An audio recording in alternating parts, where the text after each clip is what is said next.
Assalamualaikum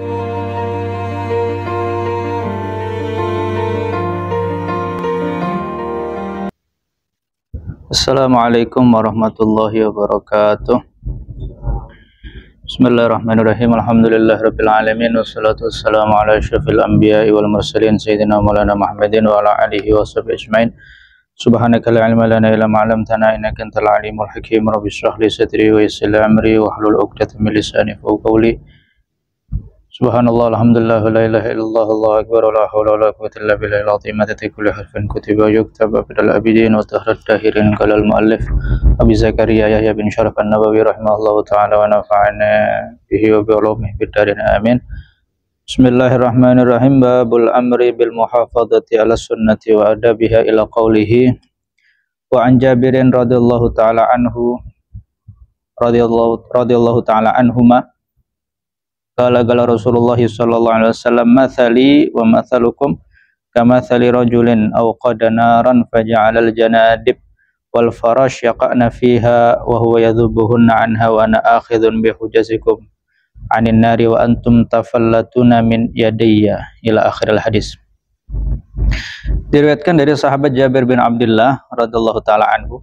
Tadi sempat merubah ya lafal taraddinya. Lafal kita mendoakan radhiyallahu taala anhu, kita ganti dengan radhiyallahu taala anhuma. Ya, meskipun yang di sini ditulis radhiyallahu taala anhu, ya berarti untuk satu orang saja yaitu Jabir. Ya, padahal kita tahu bahwasanya abahnya Jabir itu termasuk sahabat juga dan patut bagi kita untuk mendoakan juga.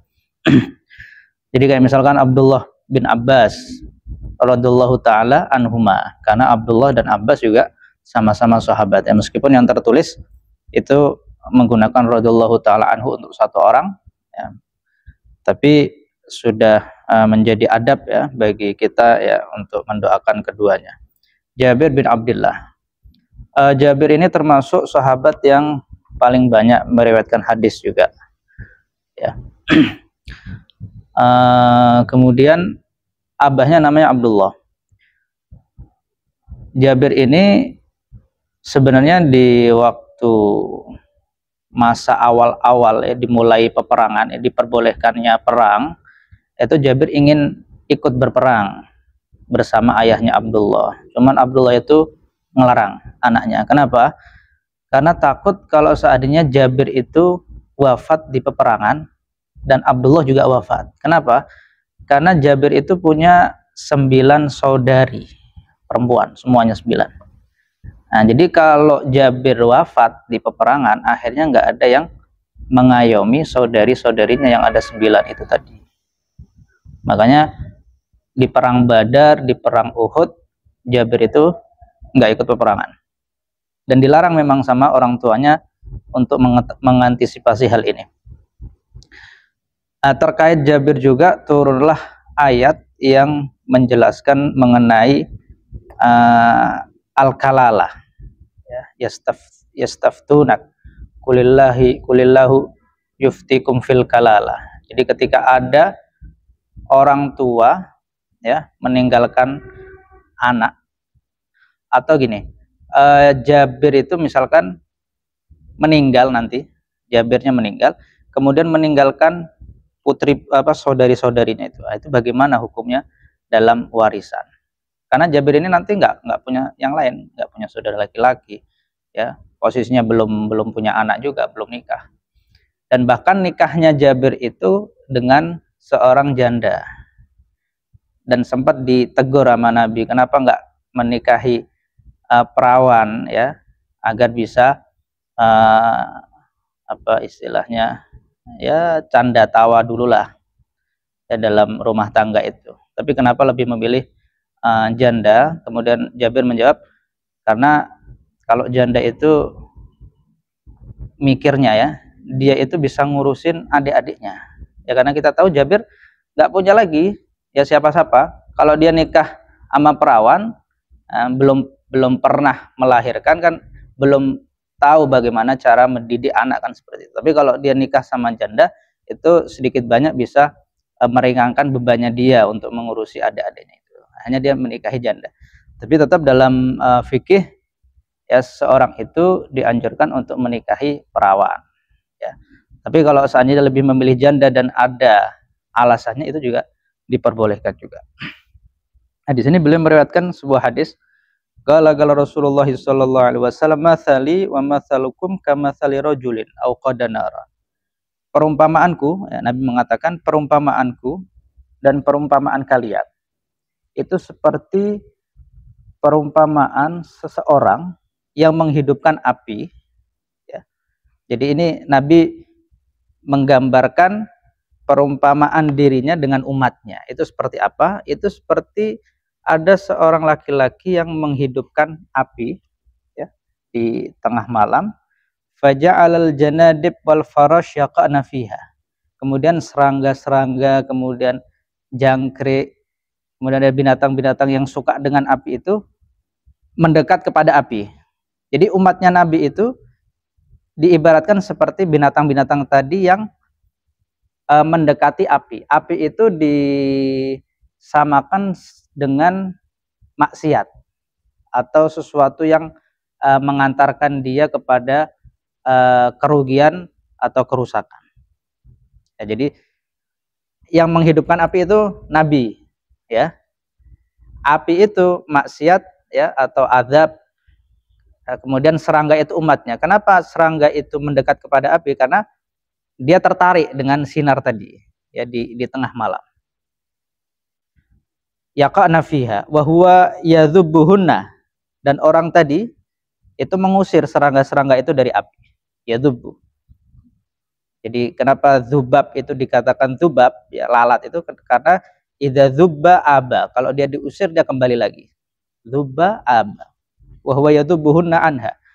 Wa ana akhidhun bi hujazikum, dan aku menarik tali kekang kalian. Jadi tempat kalau orang sarungan itu kan ada lipatan tuh. Nah, itu hujazikum. Jadi Nabi itu menarik, ya, kalian dari api tadi, yaitu bagian hujazikum aninar wa antum tafallatuna min yadayya. Tapi kalian sendiri malah melepaskan sendiri dari tanganku. Nah, jadi di sini Nabi mengibaratkan, ya, datangnya syariat Islam yang dibawa oleh Nabi itu seperti ada orang yang menghidupkan api, ya, kemudian datang banyak serangga-serangga yang karena tertarik, ya, dengan api tadi. Nah, itu ibarat umatnya Nabi. Kemudian orang yang menghidupkan itu mencoba mengusir serangga-serangga tadi agar tidak masuk ke dalam api biar tidak mati atau binasa. Nah, itu perumpamaan Nabi dengan umatnya.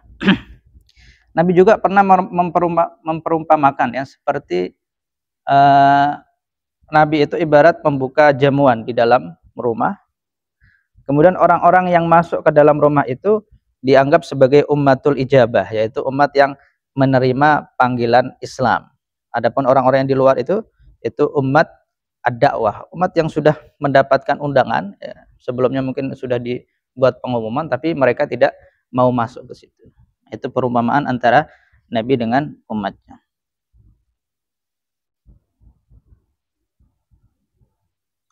Jadi di sini juga kita bisa mengambil pelajaran juga bagaimana semangat Nabi atau rasa haris, yakni, ya, semangat Nabi, ya, dalam menyelamatkan umatnya dari kebinasaan.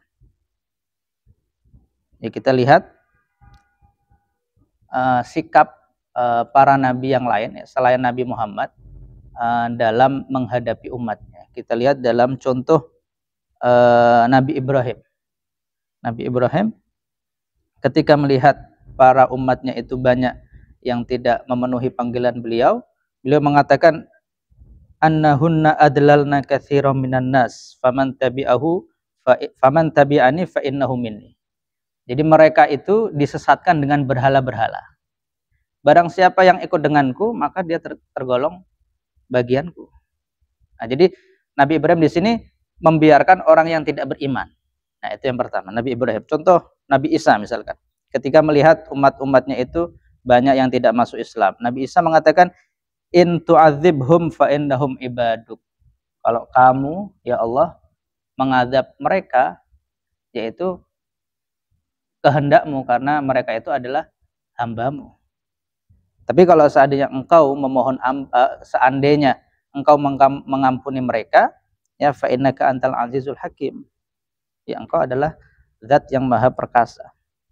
Tapi lihat bagaimana sikap Nabi menghadapi umatnya yang tidak mau, ya banyak pada saat itu yang tidak mau masuk Islam. Ya, ketika Nabi membaca ayat tersebut, Nabi langsung mengangkat tangannya, farafa'a yadayhi wa qala Allahumma ummati ummati, ya Allah umatku umatku. Jadi Nabi masih mengharap ya hidayah kepada Allah untuk umatnya.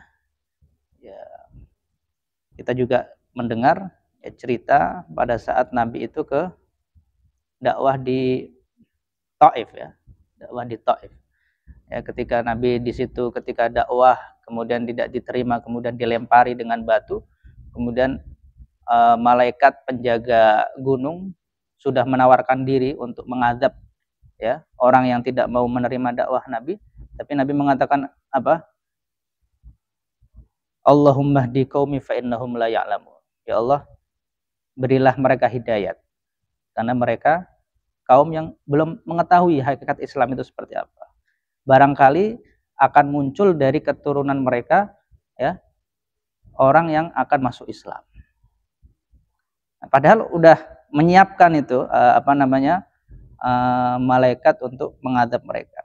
Nah, kita lihat perbedaan antara bagaimana respon Nabi menghadapi umatnya dan doanya tadi ya. Nabi Muhammad tetap ya ingin menyelamatkan seluruh umatnya itu masuk Islam, masuk surga. Tapi kita lihat bagaimana Nabi Ibrahim dan Nabi Isa. Di sini kita tidak membedakan antara mereka ya, Nabi Ibrahim, Nabi Isa, Nabi Muhammad. Mereka semua nabi, tapi masing-masing dari mereka itu ada yang afdol. Tilkar rusulu faddalna ba'dahum ala ba'd. Mereka itu rasul ya, dan kami unggulkan sebagian yang lain dengan nabi yang lain. Tapi dalam konteks kita harus percaya dengan semua nabi itu wajib, nggak boleh kita beda-bedakan. Nabi Isa nabi, Ibrahim juga nabi. Tilkar apa ayatnya itu di surat Al-Baqarah.